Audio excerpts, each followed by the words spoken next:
Action. Erev Tov, alors on va Shavua Tov, Bezrat Hashem. Donc on va essayer de dire quelques livrets Torah, Bezrat Hashem. Encore merci à la famille Azoulay pour l'accueil. Comme d'habitude, là, les gens ils voient pas ce qu'il y a comme table devant nous, mais c'est toujours bien garni, Baruch Hashem. Alors, alors il y a toujours une question qui se pose, une question importante dans la Emouna.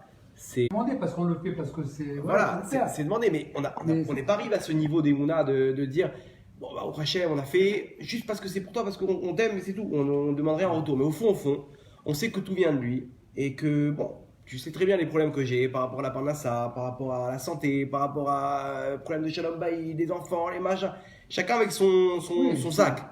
On s'attend à ce que, bon, maintenant il y a un petit peu de retour, surtout que j'ai fait des efforts. J'ai fait tchouva un peu plus que l'année dernière, etc. Donc, et qu'est-ce qu'on voit? On voit des fois l'inverse. On voit comment dire que la porte reste fermée. Non seulement il n'y a pas d'ouverture, mais en plus ça s'alourdit. La note, elle s'alourdit. Des fois, on a envie de dire, c'est pas possible. Combien de fois j'ai entendu ça? Les gens ils me disent, regarde, j'ai fait tchouva et je me suis fait virer de mon travail et j'ai eu ci et j'ai eu ça. Le mec il me sort une... C'est plus dur qu'avant. Alors c'est sûr qu'on ne peut pas répondre comme ça en éclat, mais non. On va essayer en un cours comme ça d'expliquer le pourquoi du comment et de voir pourquoi Hachem il fait ça et c'est quoi le but et voir des fois ce qu'en fait on croit qu'on a bien fait, mais peut-être que des fois c'est nous qui avons mal fait ce qu'il faut. Donc on va essayer d'analyser tout ça avec Hachem. Et avant tout, donc, ça c'est, c'est ce qu'on appelle quand la Emouna elle est mise à l'épreuve, elle est mise à l'épreuve.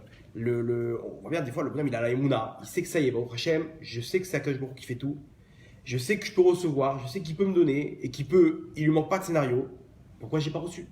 Et on voit que la Emouna elle est mise à l'épreuve, ma vache, le bonhomme il a l'épreuve, comment il fait? Alors il y a la théorie, il y a la pratique, il faut voir comment on peut arriver à jongler entre les deux. D'abord, petite introduction, c'est quoi la Emouna? C'est quoi Bitachon? Tout le monde parle d'Emouna, etc. Mais vous allez voir que c'est pas du tout comme ce qu'on pense. La définition de la Emouna, quand on la traduit en français, c'est quoi? C'est la foi. La foi, c'est un peu vague. Bitachon, c'est quoi quand on traduit? Sécurité, c'est. Voilà, confiance en Dieu, c'est ce qui est plus classique. Mais quand on traduit littéralement, c'est comme vous avez dit, c'est la sécurité. Bitachon, quand on dit quoi le Sarah Bitachon, c'est quoi? C'est le ministre de l'Intérieur, de la sécurité. C'est ça, quand on dit Ani Batouar, ça vient de la racine bétar qui est sûr, la sûreté. C'est-à-dire que c'est différent de confiance. Ça joint, on arrive à peu près dans la même catégorie, mais on verra que la différence, elle n'est pas pareille. C'est-à-dire que c'est très fin, mais ça peut tout changer. C'est-à-dire que si j'ai confiance en Dieu et si je suis sûr que Dieu peut m'aider, c'est deux choses différentes. J'ai confiance, c'est dire, bon voilà, je me mets entre tes mains, j'espère que tu peux m'aider. Mais si je suis sûr que tu vas m'aider, ça n'a pas la même influence, vous comprenez? Est-ce qu'on peut mettre Hachem à l'épreuve? Alors il y a des choses que oui. Il y a des choses qu'Hachem il nous dit, mettez-moi à l'épreuve. Comme le Maaser par exemple. On verra, on va essayer de mettre un peu d'ordre. Il y a des choses que, effectivement, c'est les comptes d'Hachem. J'ai fait ce qu'il faut, mais c'est entre les mains d'Hachem. Il y a des choses, non. Pour des mitzvot, en d'avoir casé de dire, bon bah Hachem, j'ai voulu mettre les téfilines, j'avais 100% de confiance en toi, de bitachon, de sûreté que j'allais faire cette mitzvah. Bon, apparemment tu veux pas. En d'avoir casé qu'Hachem il veut pas. Ça n'existe pas qu'Hachem il veut pas que tu mettes les téfilines, que lui-même il a écrit dans la Torah que je veux que tu mettes les téfilines. Et donc ça veut dire quoi? C'est-à-dire que c'est un test de voir est-ce que tu vas aller jusqu'au bout ou pas. Donc c'est à nous de voir où est-ce que ça se place. Et puis rien ne m'empêche aussi, avant l'instant T, de croire à 100% qu'Hachem il peut faire ce que j'ai besoin. Et qu'après l'instant T de dire à Kol Tova. Hachem il n'a pas fait, c'est la meilleure des choses pour moi. J'ai cru que c'était bon pour moi, avant j'étais à 100%, maintenant Hachem il a décidé de m'amener pas à gauche mais à droite, et ben c'est bon. Je suis prêt à être flexible dans mon cerveau de me dire c'était pas bon pour moi. D'abandonner ce que j'ai avant ça, j'étais à 100% sûr de béton que c'était ça la meilleure chose pour moi et j'étais sûr qu'Hachem il était capable de me le faire. Vous comprenez? On va essayer d'expliquer comme il faut. Qu'est-ce que la Emouna d'abord? C'est quoi la Emouna? Quand on dit la Emouna, la foi en Dieu. Comment ça se matérialise? À quoi on va dire lui il a plus d'Emouna que lui il est pas mamine, lui il est très mamine, lui il est pas l'Emouna. Comment ça se matérialise tout ça? La Emouna, comme ça ils disent les Chachamim, c'est à quel point tu arrives à voir et à comprendre et à intégrer que Dieu, il dirige ce monde et que c'est lui le patron de ce monde, et que aucune chose ne lui échappe, et qui contrôle tout, et qu'il n'y a aucune force au monde qui est hors de contrôle, hors de son contrôle. C'est-à-dire que tout vient d'Hachem.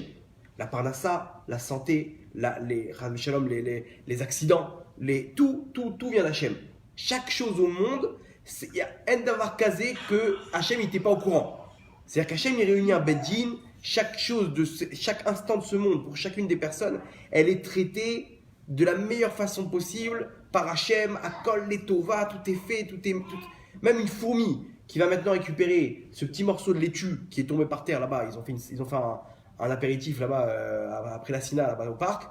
Ils ont fait tomber un morceau de salade. Là-bas, pourquoi c'est telle fourmi qui va la récupérer et pas une autre? C'est des Cheshbonot Shamayim. C'est des comptes du ciel. Et que je me retrouve, ça aussi, il a dirigé que telle fourmi ou telle limace va récupérer tel truc, machin, tout est mis en place. Quand un lion il attaque un troupeau de zèbres, il va mettre sa main sur un des zèbres, c'est prévu quel zèbre? Ce zèbre-là et pas un autre. Tout est prévu, à plus forte raison quand c'est pour des juifs qui sont le peuple choisi, élu par Hachem, qu'eux ils ont une mission de servir Hachem, à plus forte raison que tout est prévu, tout est mis en place, etc. Et ça, il n'y a pas besoin d'être un tzaddik, il n'y a pas besoin d'être Baba Salé pour le comprendre. À nous d'ouvrir les yeux. Comme ça, il dit le Rambam, des fois tu as des petits problèmes d'émouna, sors dehors, regarde un peu les étoiles, regarde un peu la grandeur des montagnes, des paysages, etc. Tu vas comprendre que tu vas voir l'œuvre, comment elle est immensément grande, elle est parfaite, c'est parfait, tout est relié à la perfection. Tu t'imagines que, à plus forte raison, donc l'artiste, tu t'imagines combien il est grand. Quand tu vois un chef-d'œuvre pareil, tu t'imagines la grandeur de l'artiste. Tu vois une machine faite à la perfection. Je te dis, imagine-toi l'ingénieur. D'après toi, c'est quelqu'un d'intelligent ou quelqu'un à côté de ses bons. Tu vas me dire, attends, pour faire une machine comme ça, tu veux être un ingénieur, c'est un génie le mec. Pareil, pour faire une machine comme le monde, on avait fait un cours sur ça, tu es entre de bonnes mains, je crois, ça s'appelle. On avait expliqué comment toute la Terre et les trucs, les machins, chaque chose elle a sa place par rapport au soleil, par rapport à la distance, l'atmosphère, etc. Il y a chaque chose, à la personne d'ouvrir les yeux, de voir combien Hachem c'est lui le patron. J'ai vu un truc comme ça intéressant, regardez comment c'est beau. Ils savaient pas, les chercheurs, les scientifiques, ils savaient pas comment ça se fait que la maman, elle fabrique 21% de son lait, donc pour l'enfant, qui n'est pas digéré par le bébé. C'est-à-dire qu'elle allait son fils. Sur les 100% de lait qu'elle donne, il y a 21% qui digère pas. Le petit ne digère pas. Pourquoi? Alors, ils savent très bien, les scientifiques, qu'il n'y a rien au hasard. Ils se disent, c'est pas possible, quoi. Elle a fabriqué quelque chose au hasard. Et après 7 ans de recherche, ils sont arrivés à la conclusion, vous savez comment c'est incroyable, qu'en fait, dans l'estomac de l'enfant, il y a une bactérie, il y a plusieurs bactéries. Bien sûr. Maintenant, cette bactérie-là, il y a une bactérie qui se nourrit de ces 21%. Donc, elle voit que les 21%, ils ne sont pas consommés par l'enfant, elle prend tout, elle consomme. Et ça lui permet de se multiplier, etc. Maintenant, cette bactérie-là, elle est inoffensive pour le bébé, mais elle a une capacité, c'est qu'elle n'aime pas les concurrents. Dès qu'il y a une autre bactérie qui se forme à côté d'elle, elle la massacre. C'est une défense. C'est une défense. En fait, c'est une bactérie qui de base, qui est pas bon pour une bactérie de base, c'est pas bon. Mais celle-là, elle a rien contre l'enfant. Elle dit non, moi ça me dérange pas, au contraire, moi je me sers de lui pour me développer. Mais s'il y a d'autres bactéries, j'accepte pas.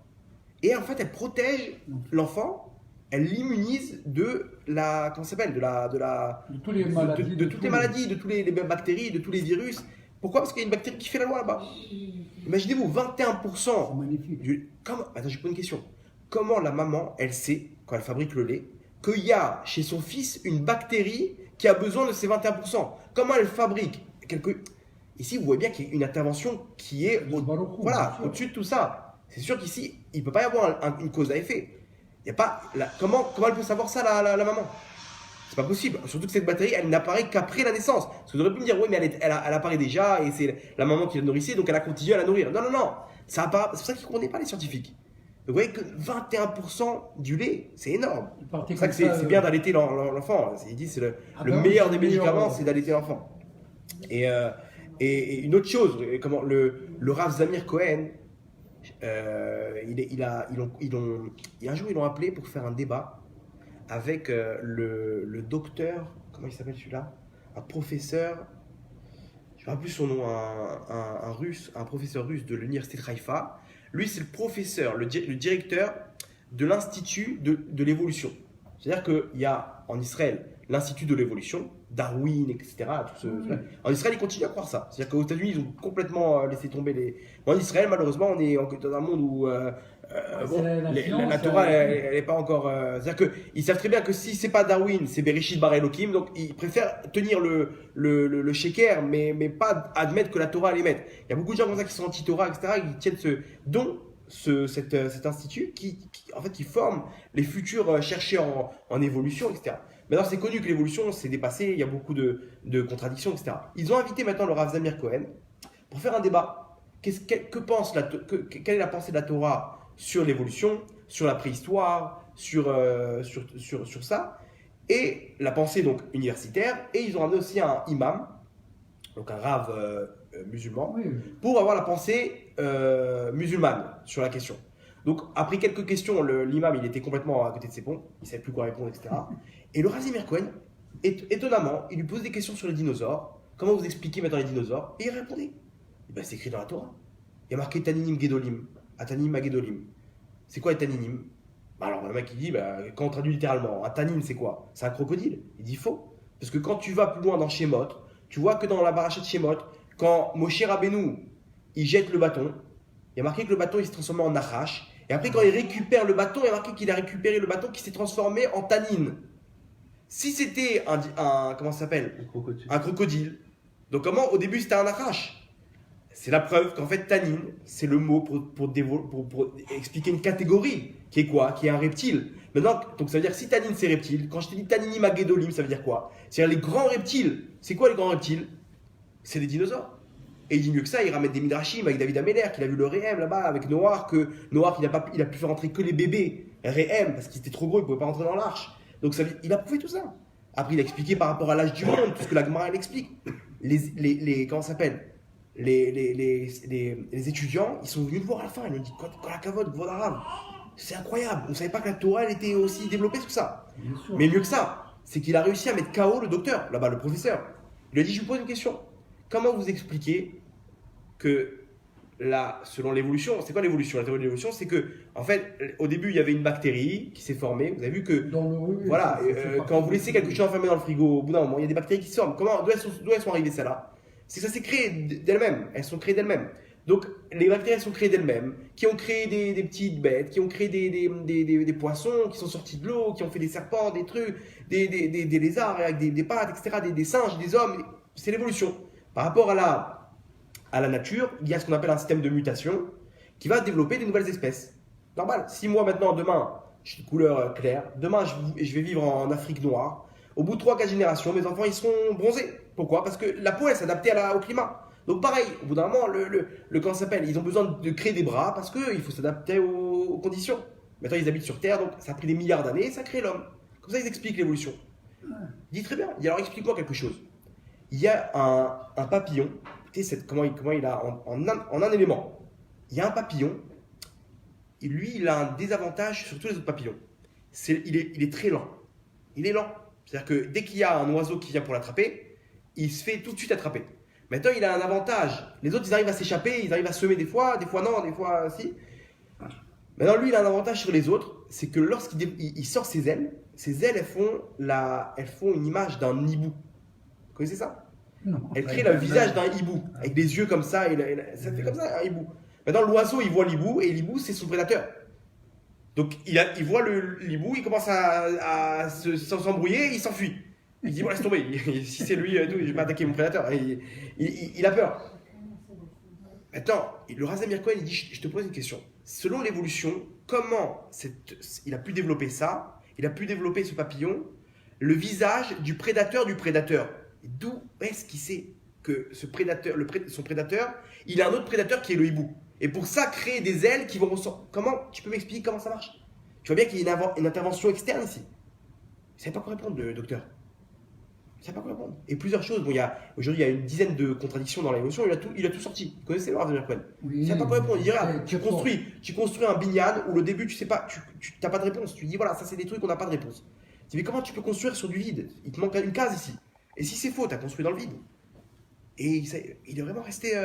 Chaos. Hachem, il a fait un kidouche Hachem là-bas, vraiment un truc. Et ils sont venus le voir à la fin. Ils ont dit Kola Kavod. Docteur Bélis, il s'appelle, ouais, je me rappelle. Bref, en tout cas, ça c'est la Emouna. La Emouna, c'est savoir combien Kadosh Baruch Hu, il existe, combien il est là, sans raconter toutes les histoires. On voit des Ashgacha pratiques, comment Kadosh Baruch Hu il nous guide, des trucs. On voit bien au jour le jour que le Ham Israël, comment on explique que le peuple est toujours présent, alors que tous les peuples ils ont sauté. Ce peuple il est là, toujours présent, alors que c'est le peuple qui est, selon tous les statistiques, il aurait dû Bien sûr, disparaître. disparaître. Bref, donc ça c'est la Emouna. La Emouna, c'est combien je sais qu'Hachem c'est le patron. Donc vous avez compris qu'il y a plusieurs niveaux. Il y a plusieurs niveaux. Il y en a, il va te dire d'accord, mais mon médecin il m'a dit telle et telle chose. Ok, mais tu sais que c'est Hachem le patron. C'est-à-dire que ton médecin il peut dire ce qu'il veut. Si c'est Hachem qui décide, eh ben ça va rien changer. Lui, son rôle c'est de te guérir, d'accord. Il t'a donné un commentaire qui pense qu'il y a telle et telle chance d'être sauvé. Ça te fait une belle jambe. Hachem, lui, c'est pas lui qui va fixer la vie et la mort. Vous comprenez ce que je veux dire? C'est pas lui qui va fixer les chances de guérison ou pas. Ton avocat, il te dit on a très peu de chances de s'en sortir. C'est pas entre. Attends, fais ton travail. Il peut me dire écoute, il y a peu de chances là, mais il n'y a pas à fixer le futur. Le futur, il est entre les mains d'Hachem. Quelqu'un qui vit comme ça, il est tranquille. Il sait que c'est entre les mains d'Hachem. C'est mes actes qui me font avancer dans la vie. C'est mes actes qui me font reculer ou stagner. Et si j'ai pas eu ça, si j'ai perdu le procès, ou si j'ai pas gagné ma part à ça sur ce contrat, ou si Hachem a décidé que pendant une période X, je dois me sentir pas bien, etc., c'est lui le patron, c'est lui qui sait ce qu'il fait. Moi, je ne vais pas rentrer dans ces kheshbonot. Mais toi, ne viens pas commenter ça, ne viens pas dire je pense que tu devrais. Moi, je fais ce que la Torah me dit de faire, etc. Et on voit deux personnes, comment ils réagissent par rapport à ces situations-là. On voit le niveau des Mouna. Très bien. Maintenant, Bitachon. Bitachon, c'est quoi? C'est l'application de la Emouna. Toi, tu sais comment ça marche, tu sais comment Hachem dirige, etc. Attention, ne viens pas maintenant mettre ta sûreté, ton Bitachon, en quelque chose d'autre. Je donne un exemple dans la Torah. Yosef Hatzadik, tout le monde connaît l'histoire, il s'est retrouvé en prison, ses frères ils l'ont vendu. Là-bas, il s'est retrouvé esclave chez Potiphar. La femme de Potiphar, elle est tombée amoureuse de lui. Elle a essayé pendant des mois et des mois de le soudoyer, rien à faire. Jusqu'à qu'un jour, elle a attrapé par son habit, il a lâché son habit, il a sauté par la fenêtre. Et qu'est-ce qu'elle a dit? Elle a honte. Il va dire que j'ai essayé de le violer, c'est honteux pour moi. Donc elle a dit quoi? Il a essayé de me violer, regardez la preuve, j'ai l'habit, etc. Qu'est-ce que lui peut? C'est sa parole contre la sienne. Il peut rien dire. Donc il s'est retrouvé en prison. Et après 10 ans de tôle, 10 ans de prison en Égypte, lui c'était un Kodesh à Kodashim, il était avec son père Yaakov. Il était avec ses frères, imaginez-vous les tables de Shabbat là-bas. Il devait chanter les divrei Torah, les tfilotes. Là-bas, il devait étudier la Torah du matin au soir. Ils étaient avec Hachem du matin. Imaginez-vous des tzadikim comme Yaakov et ses enfants qui ont connu Yitzhak. Ils ont connu Abraham. Imaginez-vous Abraham, ils n'ont pas connu, pardon. Yaakov, il a connu Abraham, mais pas les enfants. Imaginez-vous l'ambiance qui régnait là-bas. D'un coup, ils se retrouvent en Égypte. L'Égypte, c'était à l'époque Las Vegas. C'est ambiance, les femmes et la Vodazara. Touma à fond. Il se retrouve là-bas, le petit dernier de la famille, tout kadosh, tout mignon, tout ramoud. Là-bas avec des femmes qui essaient de le soudoyer, avec des Vodazara, avec des mafieux, avec des gens. Il se retrouve là-bas, pas avec les gens, la classe moyenne. Il se retrouve avec la basse classe qui est en tôle avec lui. Imaginez-vous le scénario. Et il est là, il dit rien. Il dit pas un mot Hachem, rien du tout. Attends, il s'imagine que lui, il va prendre maintenant la suite. Il voit les capacités qu'il a, il voit la grandeur qu'il a, la tzidkout qu'il a. Il dit rien. Il sait qu'Hachem, il sait ce qu'il fait.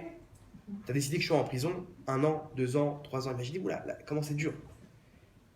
Arrive la délivrance. 2 ministres de Pharaon, ils font, chacun, bon, on va pas rentrer dans les détails, etc. Ils se retrouvent en prison pour une bêtise, ils ont mal fait leur travail, etc. Leur job, et ils se retrouvent en prison pour une petite période, Paro, il a voulu leur faire comprendre, quoi, comme on dit. Bon, alors, maintenant, Yosef, il est là avec eux, et il voit un matin, les deux, ils ont une tête d'enterrement. Makara, pourquoi vous êtes triste? On a fait un mauvais rêve tous les deux. Il dit, moi je connais un peu les rêves et tout, peut-être je peux vous aider. Bon, il y en a, il se laisse séduire, il raconte le rêve. Il raconte son rêve. Bon, on va pas rentrer dans c'est trop long sinon. Bon, il lui explique. Youssef lui dit, c'est quoi le rêve? C'est que Paro il va te remettre sur ta chaise, etc. T'inquiète pas, tu vas sortir. L'autre lui dit, ouais, si c'est ça, moi aussi je veux savoir. Attends, moi aussi je peux te raconter mon rêve. Il lui raconte. Et il lui raconte son rêve. Il dit, toi tu vas te faire sortir de prison, mais là-bas Paro il va te pendre. Bon. Maintenant le premier, qu'est-ce qu'il lui dit?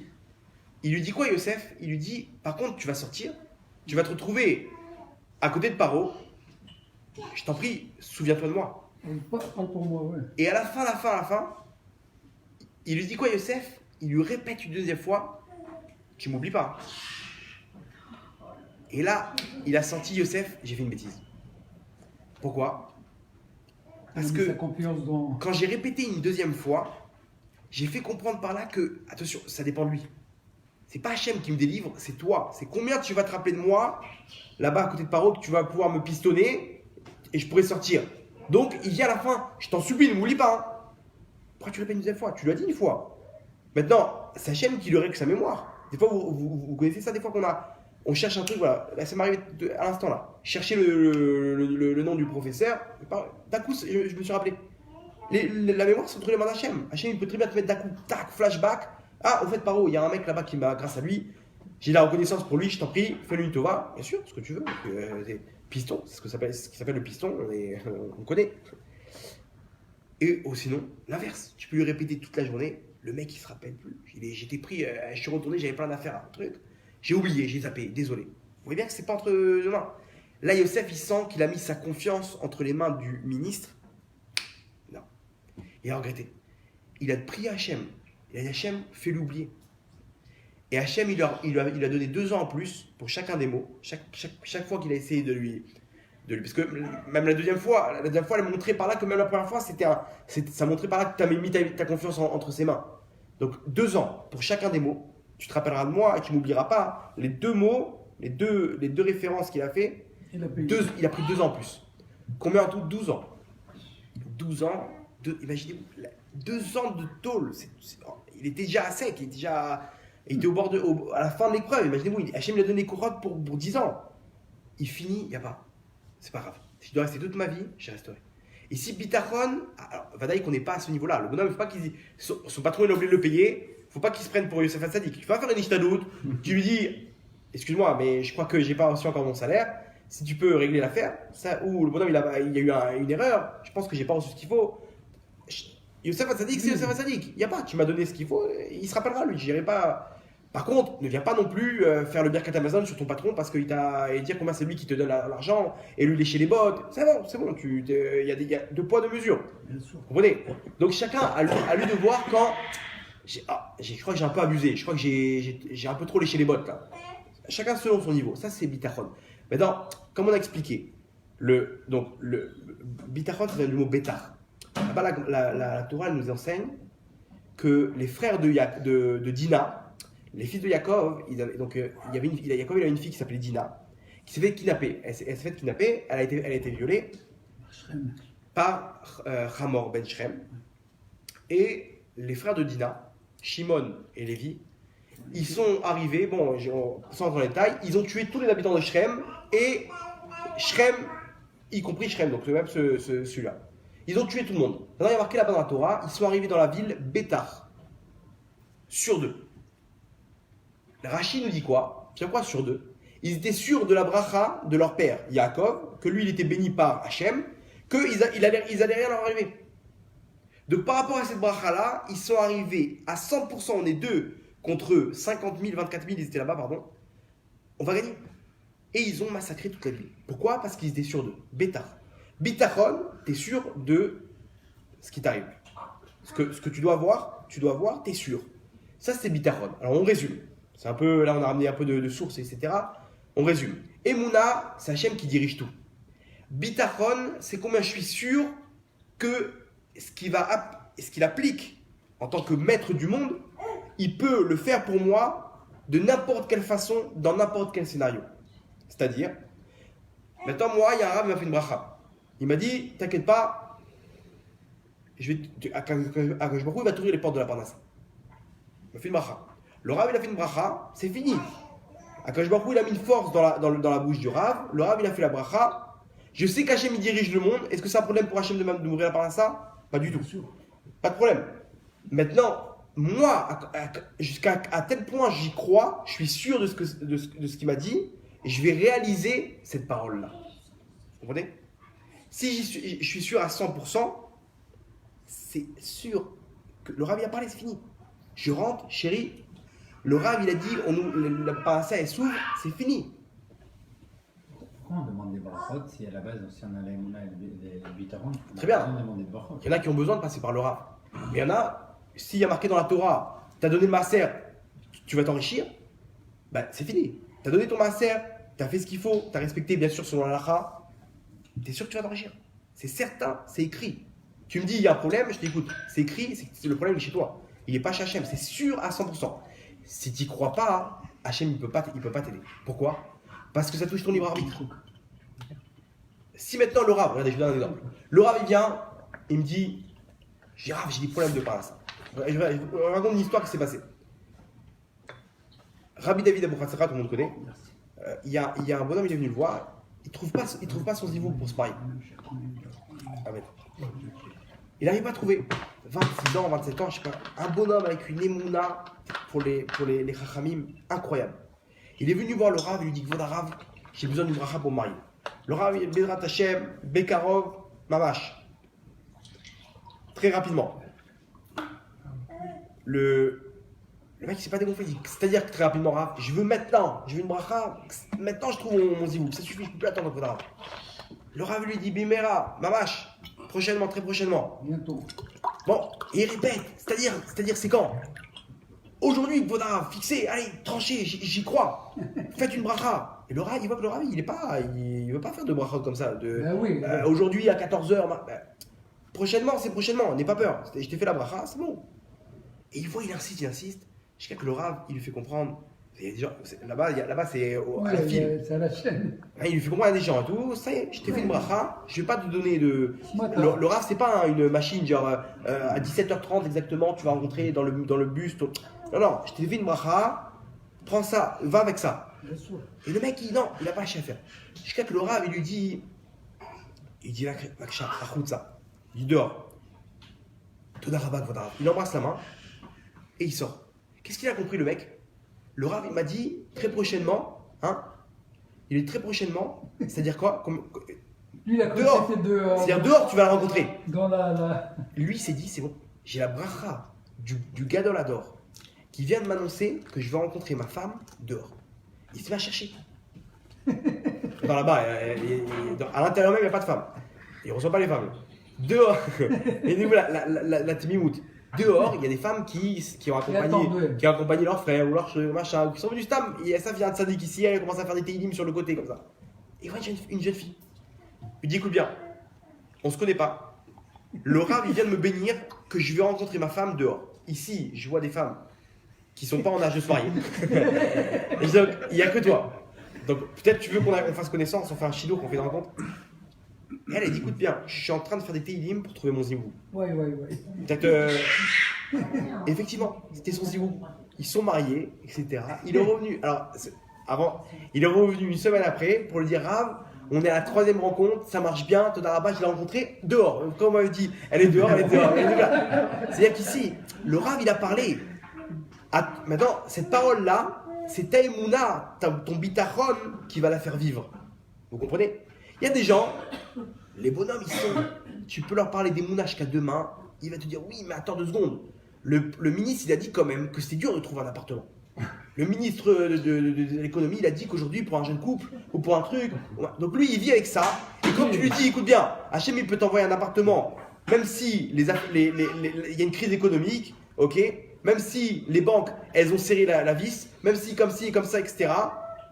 À toi de voir qui c'est qui gagne en toi. Est-ce que tu sens que c'est plus la parole du ministre qui prend le dessus, ou si c'est le fait que Je crois au schéma. il n'y a pas. Moi j'ai fait ce qu'il faut. J'ai prié à Rosh Hashanah, j'ai demandé, etc. Vadaï, j'aurai mon appartement. Et c'est quoi la preuve? Chérie, j'ai demandé au Rav, il m'a fait une bracha. On va commencer à chercher un appartement.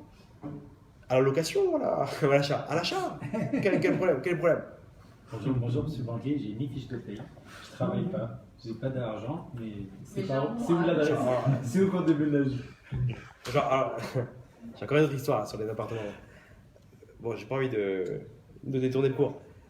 Une histoire là qui s'est passée là récemment, incroyable. Il y a un bonhomme, il a eu une maladie dans le cerveau. Un jeune, il devait faire une opération. L'opération n'a pas marché malheureusement. Et il y a un seul médecin français, professeur Dutch. Il n'y a que lui qui a développé une technique pour pouvoir enlever cette tumeur. Je sais, c'est une genre de tumeur qu'il avait. Il avait des outils spéciaux, etc., qu'il a développés. C'est son domaine, ouais, son domaine et c'est son brevet. Mais on lui demande, pour venir en Israël et faire l'opération, $130 000 d'opération, plus $30 000 de frais. Frais d'hôtel, imaginez-vous, $30 000 de frais. 90 000 shekels de stamp pour 3 jours d'aller-retour. Où est-ce qu'on trouve $160 000? La famille, elle a rien. Elle a commencé à faire un appel, des gens, etc. $130 000, c'est quoi? C'est x3, ça fait c'est 400 000 de shekels presque. C'est énorme. Plus les $30 000, encore 90 000 shekels, 100 000 shekels. On va dire ça. Un demi-million de shekels. C'est pas... La sœur de ce jeune-là, elle a dit, moi ça, j'ai une maison à Bnei Brak, je la vends pour la guérison de mon frère. Elle avec son mari, etc. Ils ont vendu à perte, parce que va vendre maintenant en quelques jours. Elle a mis le prix, $130 000, on n'en enlève pas un centime. C'est pour payer l'opération. Là-bas, ce petit jeune-là, il étudie dans une yeshiva à mi-temps. Le rav de la yeshiva, il a dit, si c'est ça, nous, avec la yeshiva, on va tous se séparer. On va essayer de réunir les $30 000 qui restent. $30 000 de frais de voyage. Et ils sont séparés, chacun il va dans une communauté, Rabota, il raconte l'histoire. Si chacun peut participer, les gens ils donnent 100 shekels, 200 shekels. Ils sont une trentaine comme ça, et ils essaient d'aller voir des gens. Eux, ils sont en train de réunir la somme des $30 000. Entre temps, vite, ils appellent le professeur, ils disent bon, au pire, on fait un prêt, on demande un gmar, et on remboursera le gmar de comment ça s'appelle, l'emprunt qu'on a fait avec, au fur et à mesure qu'on aura récupéré la somme de $30 000. Mais au moins, qu'on fasse l'opération. C'est urgent. Ils ont appelé le professeur Dutch. Il arrive en Israël, il fait l'opération, je tabarre chez Molad, réussi. C'est bien passé. L'un des jeunes, il appelle le Rav, il lui dit Rav, j'ai un chauffeur de taxi. J'ai pris le taxi là pour aller dans un endroit, parler à un public, etc., pour réunir des fonds. Le chauffeur de taxi qui m'a pris, il m'a dit écoute, je vois que tu connais. Il a raconté au chauffeur de taxi, etc. Il lui dit écoute, peut-être tu veux donner cette mallette au Rav qui fasse la mitzvah de Hachevet Aveda, de rendre à son propriétaire une mallette. C'est une mallette, je sais pas, t'inquiète pas, il n'y a pas d'argent, et des outils, je sais pas ce que c'est. Il ramène ça au Rav. Le Rav, il voit quoi? Il y a écrit quoi dessus? Professeur Dutch. Imaginez-vous la Hashgacha pratique. Comment que je m'en Il a oublié ses instruments. Professeur Dutch. Il voit ça, le Rav. Il dit attends, c'est le professeur qui est venu de France pour l'opération. J'ai sa mallette entre mes mains. Le Rav, ni une ni deux. Il va vite le ramener le truc. Il sait à quel hôtel il est. Il a pris une suite. Il va le voir. Il voit un Rav arriver avec une mallette. Il lui dit ça vous appartient ça? Oh là, il embrasse le Rav. Il lui dit écoute bien, ça c'est des outils que j'ai fabriqués spécialement pour cette opération. Tu sais combien ça vaut? Ça vaut $400 000. Tu viens de me rendre $400 000. Il lui dit écoutez, selon la Torah, nous on a une mitzvah de rendre à son prêteur l'outil. Bon, pour un goy, on n'a pas une mitzvah, mais Kiddush Hashem, il a vu ça, il colle la kavod, etc. J'ai vu, les juifs, vous êtes nobles, vous êtes trucs, machin, etc. Il lui dit écoute, mieux que ça, je te dis, tu sais pour payer l'opération, la sœur de celui que tu as opéré là, elle a vendu son appartement à $130 000 pour te payer. Il a vu ça. Il a dit l'opération, elle serait gratuite. Tu m'as donné $400 000 maintenant, j'aurais dû tout refaire. Bien sûr. Donc je te fais gratuit l'opération. L'opération, elle sera gratuite. Imaginez-vous comment un Kadosh Baruch Hu, il n'y a pas, il n'oublie personne. Il ferme la boucle. c'est pas terminé. Écoutez bien la suite. Là, c'est tout récent. C'était il y a 2-3 semaines. Elle vient, elle prend 130 000 $, elle récupère donc ce qu'elle a un truc. Elle dit à son mari, je vais habiter à Yerushalayim. Ça y est, je ne vais pas revenir à Bnei Brak, les gens ils vont truc, machin, etc. L'Onaïm, je vais habiter à Yerushalayim. Ok, son mari il comprend pas dire, il n'y a pas de problème. Comment on fait maintenant? 130 000 $, t'achètes un Marsan, t'achètes quoi à Yerushalayim? C'est rien du tout. Il n'y a rien du tout. Elle dit c'est pas grave, on a fait ça pour Hachem, on tente le coup. Donc non, pour répondre à ta question. 130 000 $, elle va voir un agent immobilier. Qu'est-ce que t'as pour 130 000 $? Il dit écoute, j'ai rien du tout. J'ai rien du tout. Mais c'est pas possible. Il n'y a pas, on aura notre appartement à 130 000 $. Elle d'avoir casé. Hachem, il ne manque pas de scénario. Mahamina, les femmes d'antan, et Mouna à fond. Elle dit il n'y a pas. Ce qu'on a fait pour sauver une vie, Hachem, il a fait une demi-délivrance, mais là, avec 130 000 $, on n'a rien. C'est sûr qu'il va me délivrer à fond. Elle sort de l'agent immobilier, elle voit une maison avec un truc à vendre, elle dit voilà, c'est ici qu'on va habiter. Elle rentre là-bas, elle dit je vais visiter. Elle visite. Et le propriétaire il dit écoute bien. Elle dit ok, ça me paraît bon, on veut signer. Combien vous avez, c'est quoi votre budget? 130 000 $. Il rigole, mec. Il dit tu sais combien ça vaut minimum? 310 000 $. Il dit non, écoute, tu vas nous faire un prix. Pourquoi? Elle lui explique l'histoire, etc. Le mec, il lui dit quoi, t'es la sœur de ce petit-là? Il dit mais c'était moi le chauffeur de taxi. Le chauffeur de taxi qui a ramené la mallette, c'est moi. Et il tombe par terre, il dit comment? Hachem, il y a un truc là. C'est pas possible. Il les a réunis. Il dit appelle ton rave. Ce rave là, elle appelle le rave qui a ramené la mallette, etc. Elle lui dit écoute bien. Il lui dit écoute bien, ce que tu me dis, je le fais. Tu me dis de vendre ma maison à 130 000 $, je le fais. Il dit écoute, moi j'ai des petites épaules pour ça. Et il va, viens, on va voir un gars. Et ils sont partis voir qui? Rabbi David Abu Hatzera, encore lui. Et ils sont partis le voir et il lui a dit Rav, le Rav lui a dit t'as besoin de cette maison franchement? Pourquoi tu la vendais? Il dit Rav, je lui dis la vérité, ma maman elle m'a légué une maison, une villa. Cette maison là c'était pour avoir un peu d'argent dans le compte. Il dit Rav, écoute bien, tu lui vends à 130 000 $, je te fais une bracha maintenant qui te manquera de rien, toi, tes enfants, tes petits-enfants. Pourquoi t'as fait ça? Pour avoir de l'argent dans ton compte? 310 000 $? Là tu auras 130 000 $, mais t'as ma bracha. Ok, signé. Elle a acheté une maison, 5 pièces, à Yerushalayim, 130 000 $, qui vaut combien? 310 000 $. Donc, Hachem, il ne manque pas de scénario. Ici, regardez tout le scénario. Une tumeur dans le cerveau, pour un truc, un machin, etc. Si tu y crois, il n'y a pas de problème. Si tu n'y crois pas, tu es dans le carré, 1 plus 1 égale 2, Hachem, il dit, je peux pas, tu me bloques ici, je ne peux pas intervenir. Pourquoi? Parce que si j'interviens, tu vas dire, ouais, t'as vu ce miracle? T'as vu comment Hachem il est? Et là, ton libre arbitre ne sera plus le même. Si tu crois, tu sais qu'Hachem il peut intervenir, bah Hachem il te dit c'est bon, je peux intervenir. Je sais que mon intervention elle va pas te toucher ton libre arbitre. Vous comprenez? Si demain, un bonhomme qui ne croit pas en Dieu, on lui fait des miracles du matin au soir, il va commencer à faire Shabbat, etc. Comme un robot. Hachem il veut pas de robot. Tu dis j'ai tout mon temps. On va construire ça, léat, etc. Et on y arrivera. À la fin on y arrivera. T'as la Emouna. Comment on travaille la Emouna? À toi de voir. Tu prends, examine, analyse le monde. Regarde comment Hachem il fait tout. Regarde comment tout même ça, c'est une des prières après Hachem. Hachem, mets-moi la Emouna dans mon cœur. Je suis trop carré, j'arrive pas je suis trop dans mes trucs, dans mes causes à effet comme ça. On a la tête plein de ce qu'on voit aux informations. Et il y a une épidémie là-bas en Turquie, là-bas comme ci, et là-bas. Donc on voit toutes les catastrophes qu'il y a dans le monde. Et donc nous, dès qu'il y a sa femme, elle commence à tousser. Oh, l'épidémie de Turquie là. Oh, qu'est-ce qui se passe? Vous comprenez? Donc, attends, mets tout dans son échelle. Ok, il y a eu un accident de Chave Shalom en Russie. Mais sur 7 milliards de personnes, combien il y a eu aussi de smarot? Combien il y a eu de gens il y a eu 12 morts dans un accident. Ok, mais combien de gens ils sont nés aujourd'hui? Ça, on ne va pas prendre cette information. Combien de gens ils ont eu des joies aujourd'hui? Des millions.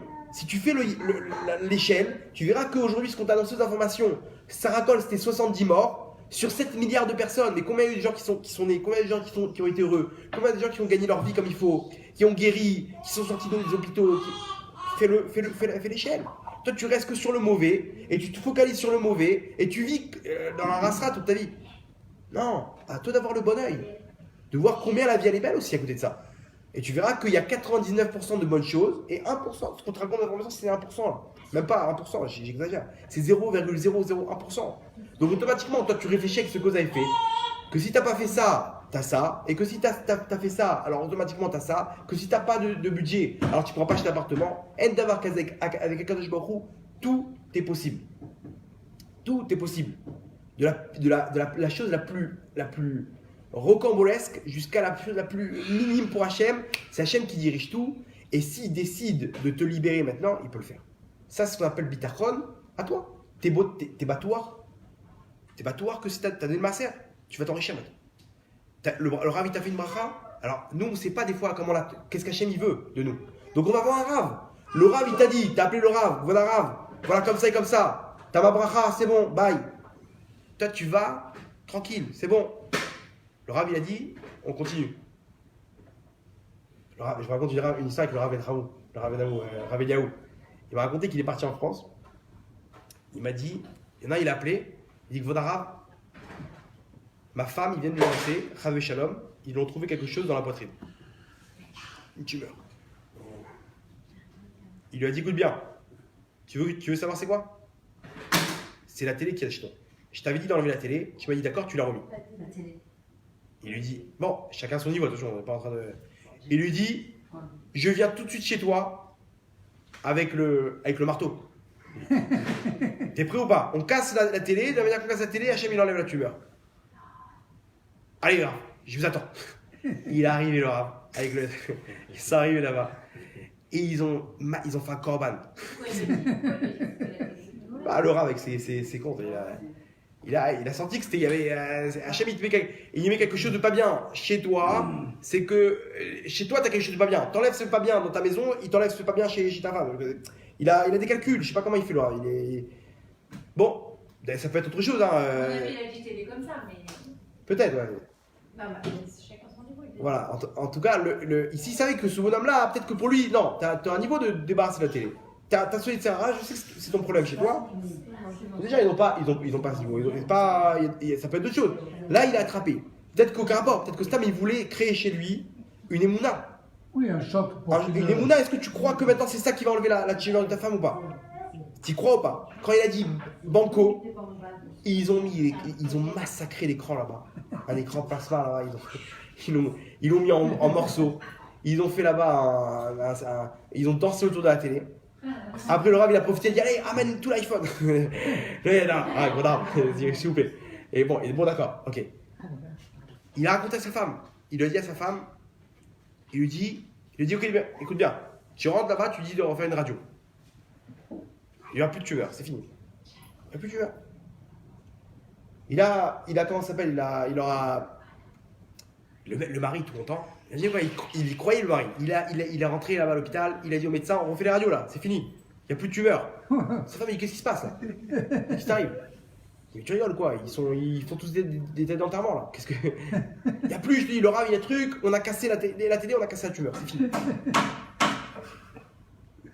Il était tellement persuasif que les médecins ils ont fait une radio. Maintenant sa femme il dit mais arrête, il croyait pas à sa femme. Et je te dis, mais arrête tes bêtises avec ton Rav, mais qu'est-ce que tu racontes, etc. Il lui dit non, je te dis, j'y crois. Le médecin il revient avec une tête d'enterrement, il dit mais Rila, mais la tumeur elle est toujours là. Oui. Il appelle le Rav, il dit voilà Rav, il y a un problème là. Il dit, c'est pas possible. Ne me dites pas que c'est l'iPhone parce que c'est trop dur. Et il dit, le Rav il dit en d'avoir casé.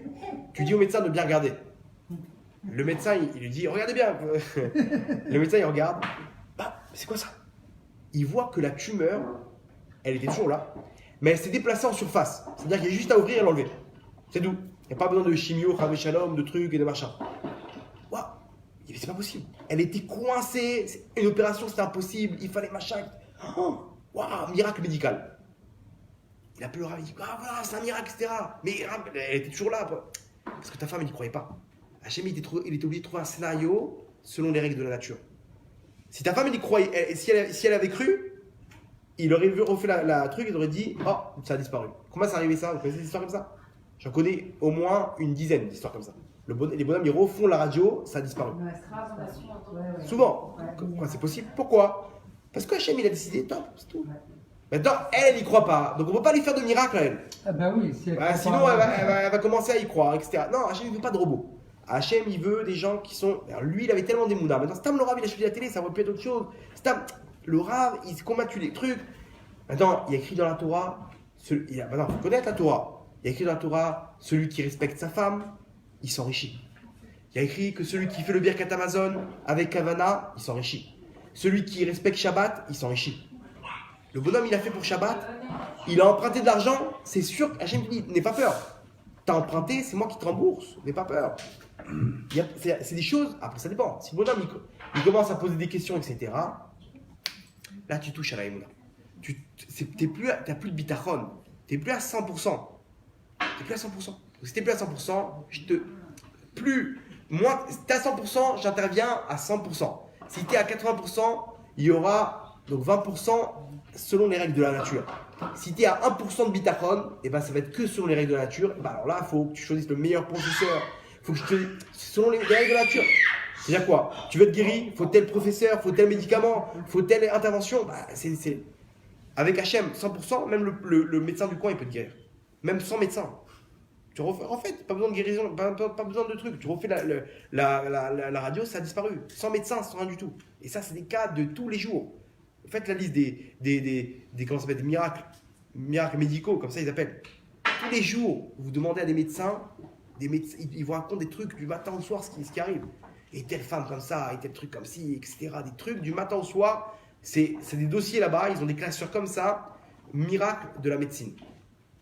Il y a une tonne. Et il y a des balles. Comment ils concluent? Miracle de la médecine. Miracle de la médecine, j'en connais des histoires à en plus finir. Bon bref, ça c'est pas sans truc. Ok, ça c'est Mouna Bitachon. La question est de savoir, moi j'y crois, mais des fois je vois que ça vient pas. Oui, Le Rav il m'a fait une bracha. une chose qui arrive. J'ai pris sur moi une Kabbalah. On a dit, le bonhomme il a pris sur une Kabbalah, des trucs, etc. Il a fait mamash, ce qu'il faut, il s'est battu pour Hachem. Il a pris comme il faut, Kippour, il a pris sur lui chacun sa Kabbalah, Shabbat, les trucs, Kissouy Roche, les machins, chacun il a pris un truc, les Mouda Torah, les Tfilot. Il est parti, il a fait ce qu'il faut. La Torah me dit comme ça, la Torah dit donner le maaser, ça fait 3 ans que je donne le maaser. La Torah dit fais comme ça, voilà, je le fais. Et il n'y a rien. On a expliqué au début en introduction, il fait tchouva ou toujours rien. Comment. C'est dur. Là, tu me dis, ok, il y a la Emouna Bitachon, mais des fois, franchement, j'y ai cru. J'étais sûr qu'Hachem il allait m'aider là. Et je me suis retrouvé, parce que j'ai cru en Dieu, j'ai mis toute ma Bitachon dans lui, je me suis retrouvé coincé. J'ai commencé à chercher des appartements, je me suis dit, il va m'aider. Je me suis endetté pour Shabbat. Et je vois que finalement, je suis avec mon découvert et je vois que ça vient toujours pas. Comment réagir à ce moment-là? Et pourquoi Hachem fait ça?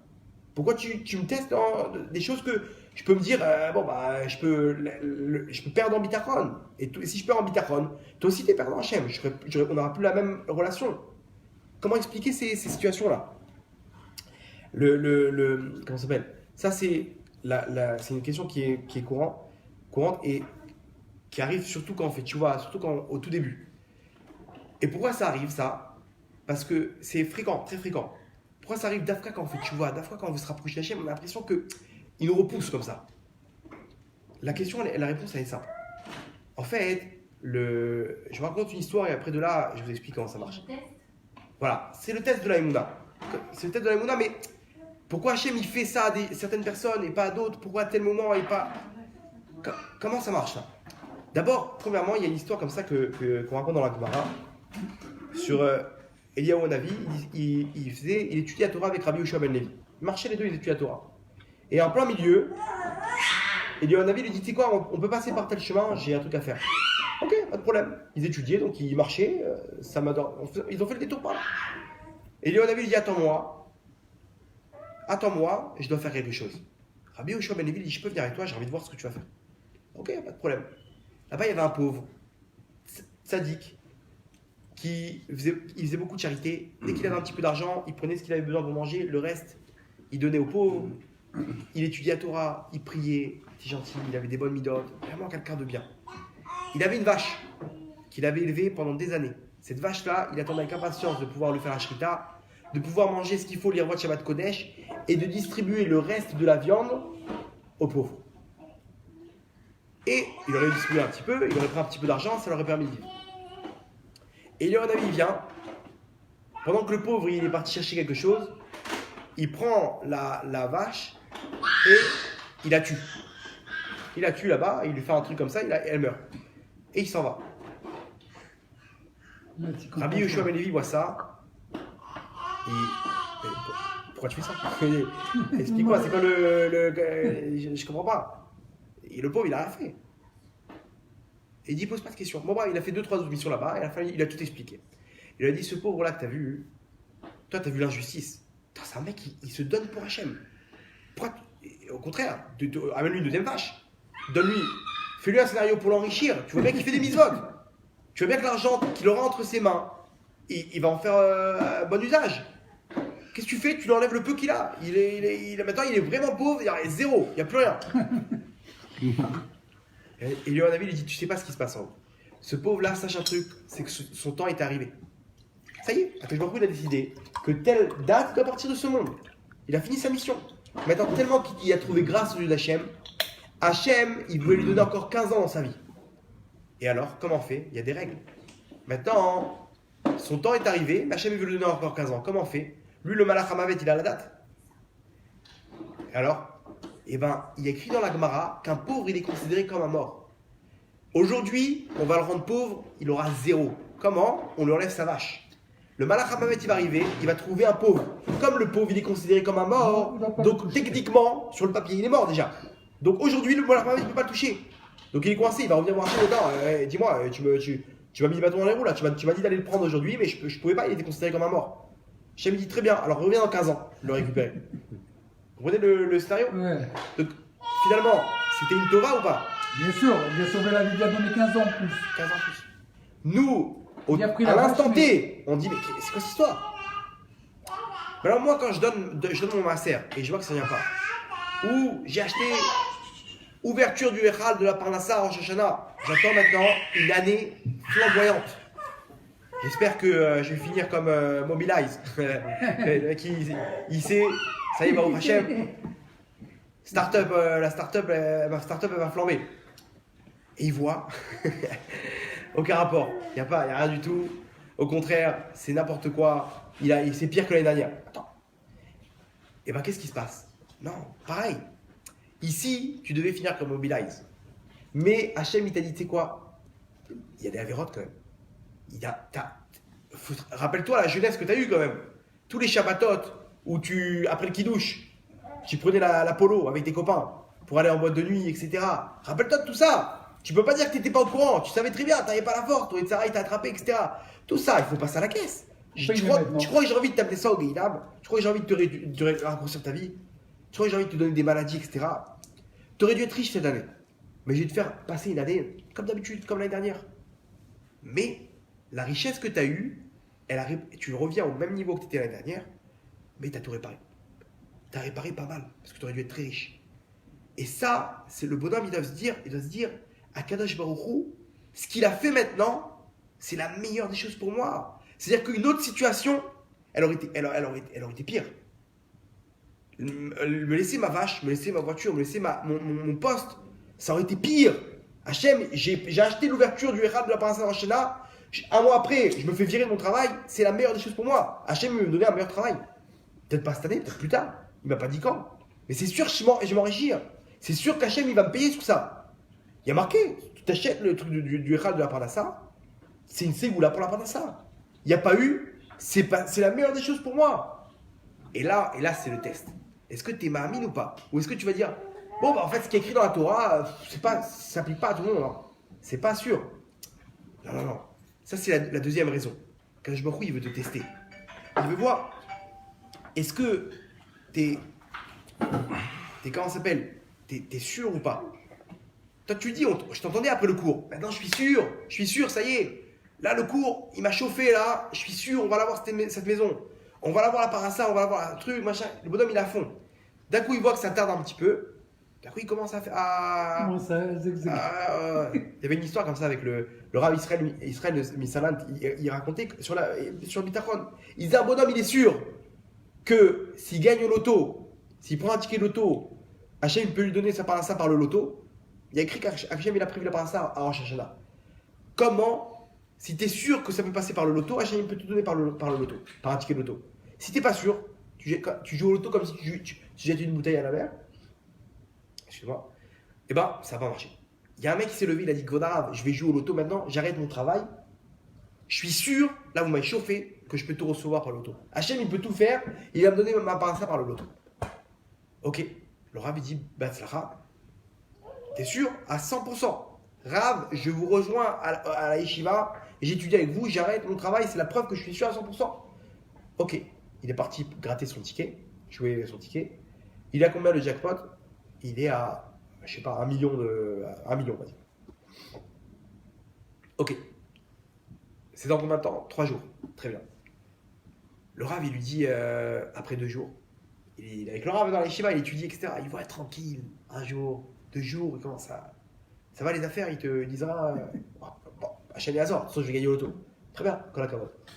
Le 3e jour, il vient le voir le Rav, il lui dit, écoute, j'ai quelqu'un de très riche, il a entendu parler de ta bitachon. Il a dit, il est prêt à te racheter ton ticket pour 500 000 shekels. T'es vendeur ou pas?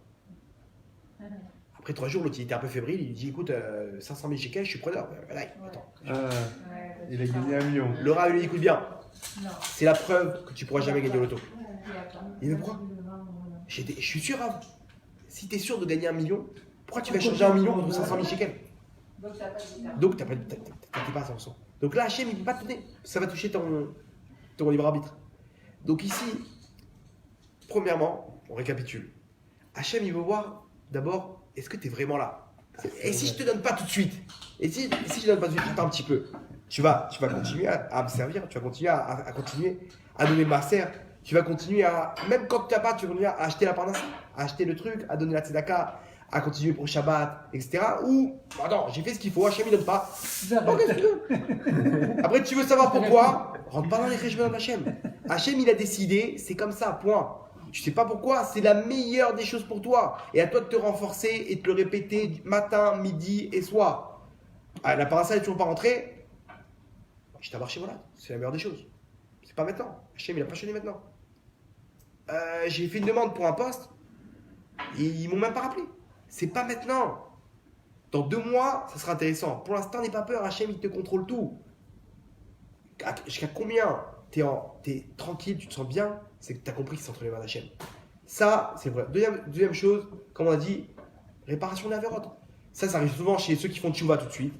Bah attends, tu viens de faire tchouva, tu t'es dit, bah on va me dévoiler, taper rouge maintenant, d'accord? Pour la verte, non. Pourquoi? Ça, hein. Parce que tu as fait tchouva. Tu veux rentrer à côté dans le palais. Il y a il faut une petite machine à laver. Viens, d'abord, on va te faire comprendre que c'est pas pour toi. Que tous ces trucs-là, etc., c'est pas la meilleure chose pour toi. Que t'as beaucoup d'avérotes. Il faut les nettoyer, ces avérotes, qu'est-ce que tu veux? Et donc, on lui commence un service de nettoyage. Donc, on fait d'une pierre deux Pas sur coups. dégraissage. Une pierre deux coups. Non seulement on lui répare toute l'avérote, et en plus, on le teste. T'as fait ça pourquoi? Parce que pour moi, vraiment, t'as fait tchouva pour moi, ou parce que c'est pour obtenir derrière ce que on te dit que Hachem, quand tu fais tchouva, il te donne, il te déroule le tapis rouge. Donc, ça c'est la deuxième chose. Troisième chose, et ça, c'est un degré un peu plus haut. Akadosh Baruch Hu, des fois, il sent que on fait les choses pour nous. Est-ce que tout ça, tu l'as fait vraiment pour moi ou pas? Au fond de nous, on a une tendance à faire les choses parce qu'on sait qu'on a notre intérêt dedans. On sait qu'Akadosh Baruch Hu, c'est une mine d'or. On sait qu'on a tout intérêt à faire Shabbat, à prendre des choses sur nous, etc. Et, bah attends, tu le fais en fait pour toi. C'est intéressant. Au fond, si je pouvais voir ton cœur, j'aurais vu que tu fais ça pas pour moi, tu fais ça pour toi. Tu n'es pas en train de servir Hachem, tu es en train de servir tes intérêts. Et comment Hachem il arrive à voir ça? Et si je te donne pas maintenant? Je te mets l'épreuve. Si tu râles, c'est que c'était pour toi. C'est toi le but ou pas? Si c'est pour moi que tu fais, que ça vient pas, ça vient pas, je crois.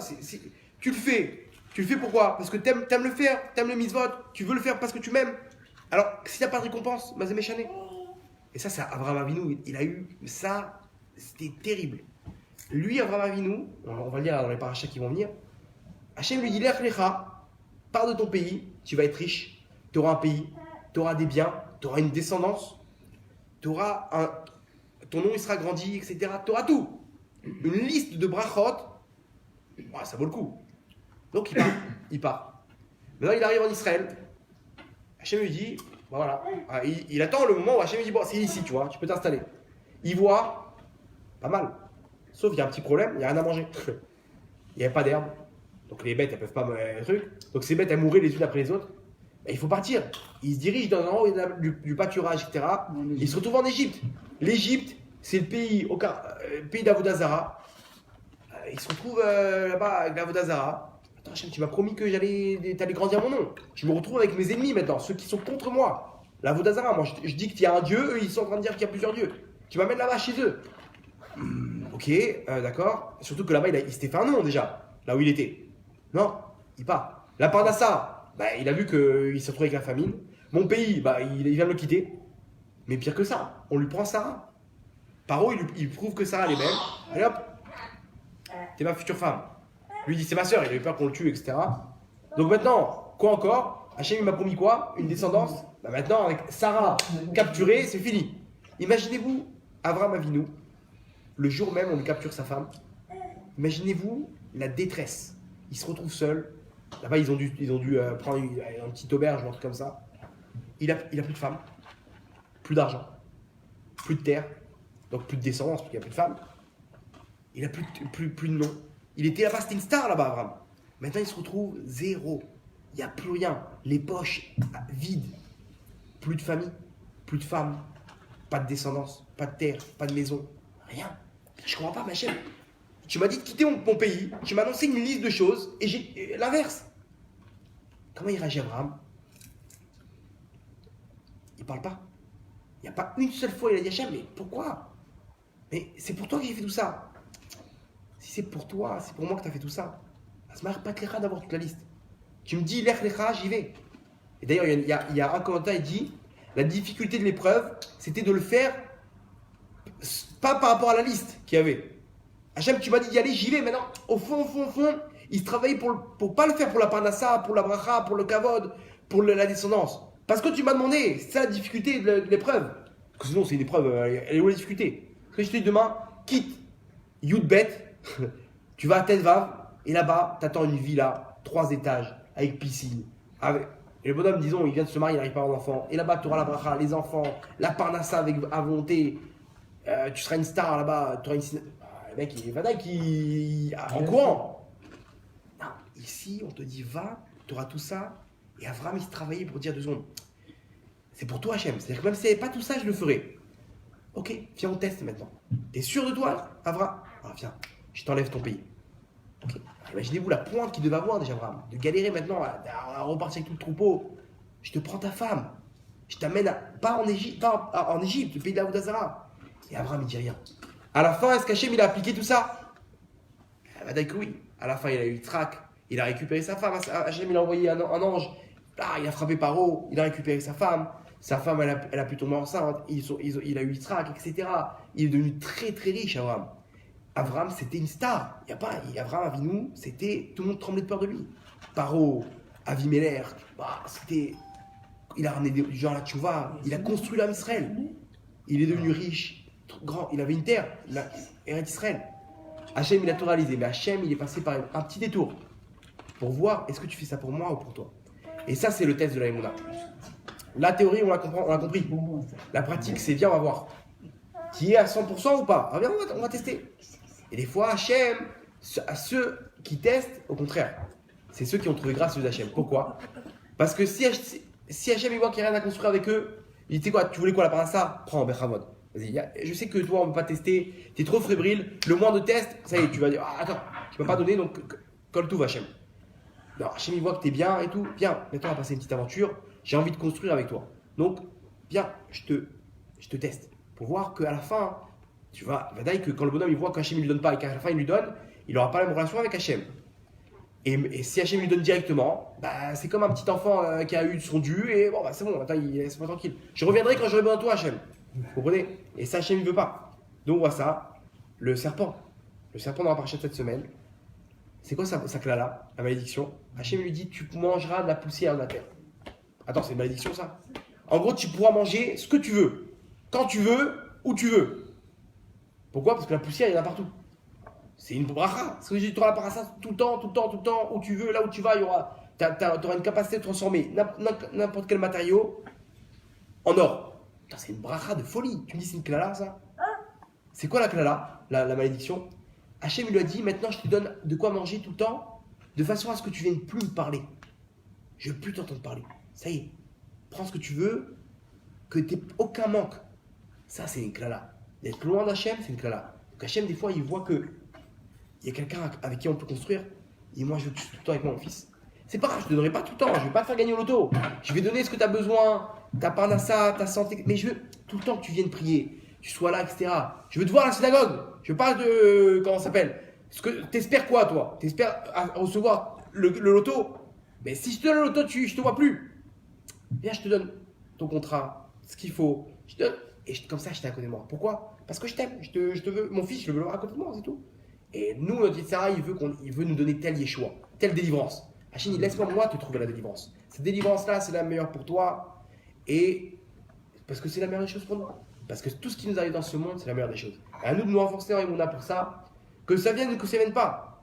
Que à Kol Letova, et comme ça, le Shulchan Aruch il est posé qui tranche, un homme il doit s'entraîner et s'habituer à tout le temps dire tout ce qu'Hachem il fait, il le fait pour le bien. Même quand tes yeux te montrent le contraire. Comme ça, j'ai vu, je finis avec ça. Rabbi Nachman Breslev, il dit Hachem, il fait tous les Tova. D'accord, les Tova. Il dit, mais on prie à Hachem qu'il amène le bien par l'intermédiaire du bien mamash. Vous comprenez? Parce que ce bien-là, tout est bien. Et des fois, Hachem, il prend ce bien-là, il l'enveloppe de mal. À la fin, c'est bien, c'est vrai. Mais il l'enveloppe de mal. Comme on a expliqué l'histoire, de la tumeur, etc. Hachem, il peut tout faire. Alors pourquoi tu ne nous envelopperais pas le bien par du bien, par que du bien? Parce que tout est les Tova. Mais montre-nous directement. Comme ça, il faut prier avec Hachem. Comme ça, il prie Rabbi Nachman Breslev. J'ai vu ça, ça m'a beaucoup renforcé. C'est très beau parce que tout est pour le bien. Mais nos yeux nous montrent que c'est pour le mal. C'est du bien qui est enveloppé par du mal. À nous de prier Hachem. Tu ne peux pas envelopper tout ça que par du bien.